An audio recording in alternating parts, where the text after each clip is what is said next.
کیا فرماتے ہیں علماء دین و مفتیان شرعی متین اس بارے میں کہ ہم نے سنا ہے کہ سردی میں وضو کرنے پر دوہرا اجر ملنے کی بشارت ہے،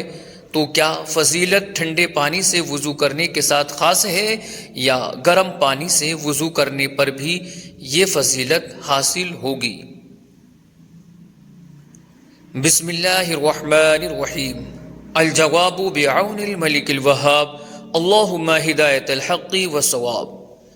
حدیث پاک میں سخت سردی میں کامل یعنی سنن و مستحبات کے ساتھ وضو کرنے پر ثواب کے 2 حصے ملنے کی بشارت موجود ہے، اور یہ فضیلت ٹھنڈے پانی سے وضو کرنے کے ساتھ خاص نہیں۔ لہٰذا اگر کوئی عمومی حالات میں سخت سردی میں گرم پانی سے کامل وضو کرے گا اسے بھی یہ فضیلت ملے گی، البتہ گرم پانی کے مقابلے میں ٹھنڈے پانی سے وضو کرنا انشاءاللہ زیادہ ثواب کا باعث ہوگا۔ تفصیل اس مسئلے کی یہ ہے کہ شروحات حدیث کے مطابق سردی میں وضو کرنے پر زیادہ اجر ملنے کی وجہ مشقت برداشت کرنا ہے، اور عمومی حالات میں سردی میں وضو کرنا اگرچہ گرم پانی سے ہو بنیادی طور پر باعث مشقت ضرور ہے، البتہ مشقت کی کیفیت میں کمی بیشی ممکن ہے، کیونکہ عام رہن سہن کے اعتبار سے سخت سردی میں فی نفسہ وضو کرنا ہی نفس پر گراں ہوتا ہے، اور طبیعت پانی کے استعمال پر آمادہ نہیں ہوتی۔ لہٰذا جو کوئی حدیث میں بیان کردہ طریقے پر عمل کرتے ہوئے یعنی سخت سردی میں کامل وضو کر لے تو دوہرے اجر کا مستحق ہوگا، البتہ اگر کسی خاص صورت میں مشقت بالکل نہ ہو، جیسے کمرے اور اٹیچ باتھ کا درجہ حرارت مناسب ہو، پانی بھی گرم میسر ہو، تو تندرست شخص کے لیے وضو کرنے میں مشقت نہیں ہوگی، تو علت کے مفقود ہونے پر شاید اسے فضیلت حاصل نہ ہو، لیکن یہ صورت بہت کم پائی جاتی ہے۔ نیز سخت سردی میں ٹھنڈے پانی سے وضو کرنا گرم پانی کے مقابلے میں نفس پر زیادہ شاق ہے، تو اللہ تبارک و تعالی کی رحمت سے یہ مزید باعث اجر ہوگا، کیونکہ زیادہ مشقت والے عمل کو حدیث پاک میں افضل قرار دیا گیا ہے۔ دلائل ملاحظہ کیجیے۔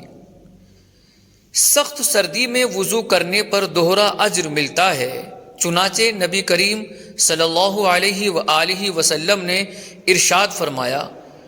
کہ جس نے سخت سردی میں کامل وضو کیا اس کے لیے ثواب کے 2 حصے ہیں۔ اس باغ کی وضاحت ایک حدیث میں کچھ یوں ہے کہ ایک شخص نبی کریم صلی اللہ علیہ وآلہ وسلم کی بارگاہ میں حاضر ہوا اور عرض کی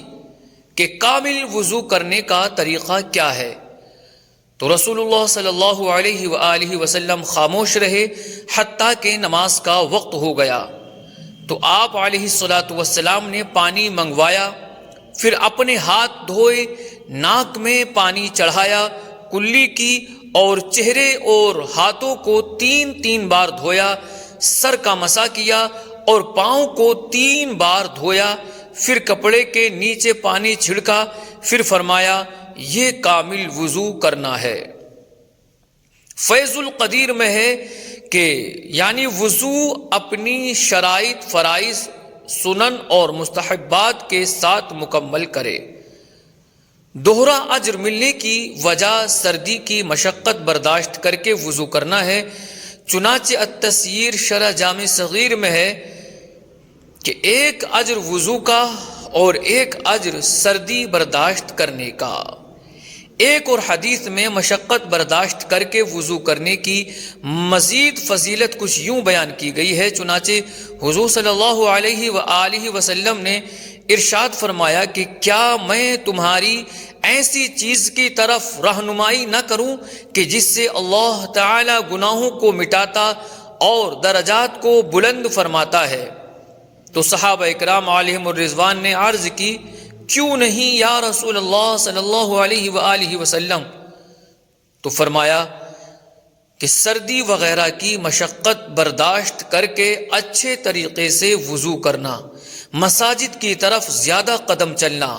اور ایک نماز کے بعد دوسری نماز کا انتظار کرنا، پس یہ اعمال تمہارے لیے نفس و شیطان سے حفاظت کا ذریعہ ہیں۔